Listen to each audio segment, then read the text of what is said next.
যারা মাধ্যমিক 2026 দিচ্ছিস, তোদের যদি ইতিহাস নিয়ে কোনোরকমভাবে টেনশন থাকে, তবে আজকে এই ভিডিওটা দেখার পরে তোদের ইতিহাস নিয়ে কোনো টেনশন আর থাকবে না। ইতিহাস নিয়ে কোনো টেনশন আর থাকবে না। আর এই ভিডিওটা দেখার পরে এতটুকু আমি গ্যারান্টি দিচ্ছি, তোরা ইতিহাস পরীক্ষায় গিয়ে জাস্ট আগুন লাগিয়ে দিবি পরীক্ষায়। আমি আজকে আলোচনা করব তোদের 8 মার্কস আর 4 মার্কস।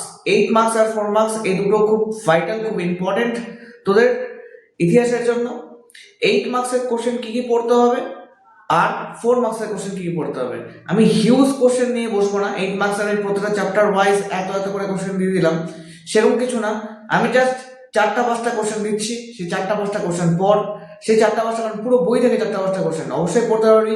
4 মার্কসের হাইটলি পুরো বই থেকে, এত তোদের সিলেবাস রয়েছে, পুরো বই থেকে যদি তোকে 15টা কোশ্চেন বা 10টা কোশ্চেন দিয়ে দেওয়া হয়, সেটা তো তোরা অবশ্যই পড়তে পারবি। সেই কয়েকটা কোশ্চেন কর, তোরা কিন্তু মাধ্যমিক 2026-এ কিন্তু আরামসে ক্র্যাক করে যাবি। আর তোদের ইতিহাস পড়া কিন্তু খুবই ভালো হবে। তোদেরকে ফার্স্ট 8 মার্কসের কোশ্চেন তোরা নোট করে নিবি, আর স্ক্রিনেও হয়তো দেখতে পারবি তোরা কোশ্চেনটা। সেই 4টা কোশ্চেন মাত্র আমি দিচ্ছি, সেই 4টা কোশ্চেনকে ভালো মতো ফোকাস কর। কোশ্চেন আসার চান্সেস কিন্তু একদম মানে 100% বলা যায়।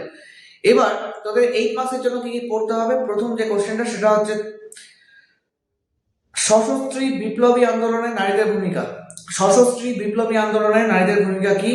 এরপরে মানে খুব ইম্পর্টেন্ট একটা কোশ্চেন, সেটা হচ্ছে মহাবিদ্রোহের চরিত্র এবং প্রকৃতি। এটা আসার চান্সেস কিন্তু প্রায় 99%।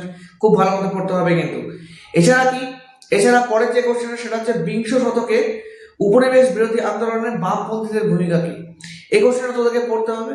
নেক্সট যেটা কোশ্চেন, মানুষ, প্রকৃতি ও শিক্ষা সম্বন্ধে রবীন্দ্রনাথের চিন্তা। এই 4টা কোশ্চেনকে তোরা ভালো মতো রেডি কর। এরকম ভাবে রেডি করবি যাতে মার্কস না কাটতে পারে। বারবার করে লিখে লিখে প্র্যাকটিস কর, সুন্দর করে লেখা ট্রাই কর। আর এবার আমি যে কোশ্চেনগুলো আলোচনা করব সেটা হচ্ছে 4 মার্কসের কোশ্চেন। 4 মার্কসের কোশ্চেনগুলো কি কি তোদেরকে পড়তে হবে, আমি এখানে কয়েকটা কোশ্চেন দিচ্ছি 4 মার্কসের। সেই 4 মার্কসের কোশ্চেনগুলোকে মানে না পড়লেই নাই, এরকম টাইপসের কোশ্চেনগুলো তোকে পড়তেই হবে, এতটা ইম্পর্টেন্ট কোশ্চেন এগুলো। হ্যাঁ, তো এই সমস্ত কোশ্চেনগুলোকে তোরা রেডি করে রাখবি। এই সমস্ত কোশ্চেনগুলোকে ভালো মতো পড়বি। এই সমস্ত কোশ্চেনগুলো পড়লে কিন্তু তোরা কিন্তু অনেকটা বড় হেল্প হয়ে যাবে। কিন্তু সারা বই থেকে আমি দিচ্ছি না, আমি বারবার করে বলছি সারা বই থেকে আমি দিচ্ছি না। যেটা দেওয়া হচ্ছে সেটা লিমিটেড, একদম লিমিটেড কোশ্চেন। আমি প্রথমে কোশ্চেনগুলো নিয়ে একটু আলোচনা করি, তারপরে বাকি কথা বলছি। প্রথমে যে কোশ্চেন তোকে পড়তে হবে সেটা হচ্ছে মহাবিদ্রোহের প্রতি শিক্ষিত বাঙালি সমাজের কি মনোভাব। মহাবিদ্রোহের প্রতি শিক্ষিত বাঙালি সমাজের কি মনোভাব। 2 নম্বর কোশ্চেন, ইতিহাসের উপাদান হিসাবে সরকারের নথির ভূমিকা কি। নেক্সট কি, নারী শিক্ষা বিস্তারে রাধাকান্ত দেবের ভূমিকা কি। নেক্সট, জাতীয়তাবাদ প্রসারে হিন্দু মেলার ভূমিকা কি। তো যদি দেখে থাকিস সেই সমস্ত কোশ্চেনগুলো কিন্তু ইতিহাসের রিপিটেড কোশ্চেন, মাধ্যমিকে কিন্তু মাধ্যমিক টেস্ট পেপার এগুলাতে কিন্তু অলরেডি অনেকবার করে রিপিট ছিল। তো খুবই ইম্পর্টেন্ট।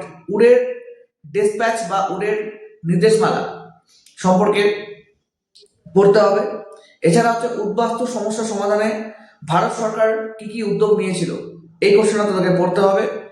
এছাড়া জুনাগড় রাজ্য কিভাবে ভারত ভুক্ত হয়, এই কোশ্চেনটা তোদেরকে পড়তে হবে।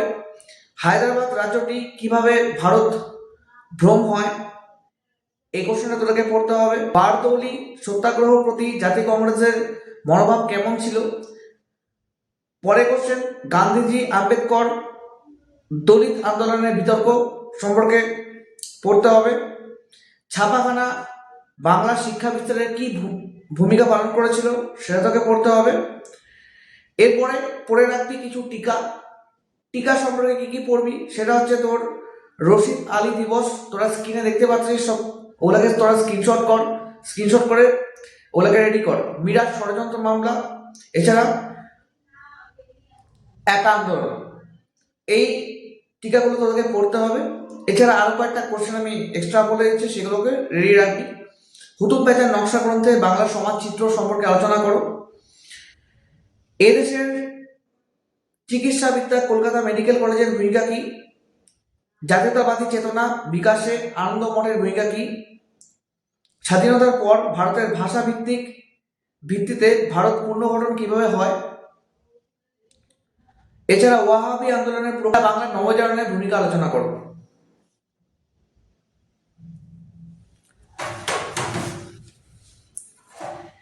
এই কয়েকটা কোশ্চেন যদি তোরা পড়ে রাখিস, 8 মার্কসের খুব বেশি আমি কোশ্চেন দেইনি পুরো বই থেকে। তোদের এই কথা চিন্তা করতে হবে। এখন যদি অনেকে বলবি যে দাদা এতগুলো কোশ্চেন কেন, আমি দেখ, প্রথম কথা হচ্ছে পুরো বই থেকে। আমি একটা কথা বলে রাখি, ইতিহাসের কিন্তু যে সাজেশন তোরা যদি দেখে থাকিস, আগের বারে কোশ্চেন তার আগের বারে কোশ্চেন যদি দেখে থাকিস, তোরা দেখবি প্রত্যেক বছর আমরা অনেক সময় মনে করি যেগুলো রিপিটেড হয় সেগুলাই কিন্তু দিবে, যেগুলো রিপিটেড থাকে সেগুলাই দিবে।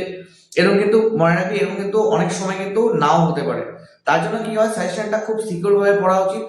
যে সমস্ত প্রশ্নগুলো বলা হচ্ছে সেগুলো কিন্তু অভিজ্ঞ টিচার দ্বারা সিলেক্টেড কোশ্চেন। তো এই সমস্ত কোশ্চেনগুলোকে তোরা যদি পড়িস, এই সমস্ত কোশ্চেনগুলোকে যদি ভালো মতো স্টাডি করিস, ভালো মতো লেখার প্র্যাকটিস করিস, আমার কিন্তু মনে হয় না তোরা কিন্তু কোনো রকম ভাবে আটকাবি। তোরা যাদের ভালো মতো প্রিপারেশন নাইও, তারাও কিন্তু অলরেডি কিন্তু এই সমস্ত কোশ্চেনগুলো পড়ে কিন্তু একটা ভালো স্কোর বা ভালো মার্কস কিন্তু তোরা পেয়ে যেতে পারিস। মাত্র কয়েকদিন হাতে আছে, এগুলো কোশ্চেনগুলোকে ভালো মতো পড়। এই কোশ্চেনগুলো পড়ে পুরো একদম মাধ্যমিকের ইতিহাস পরীক্ষা জাস্ট ফাটিয়ে দেয়।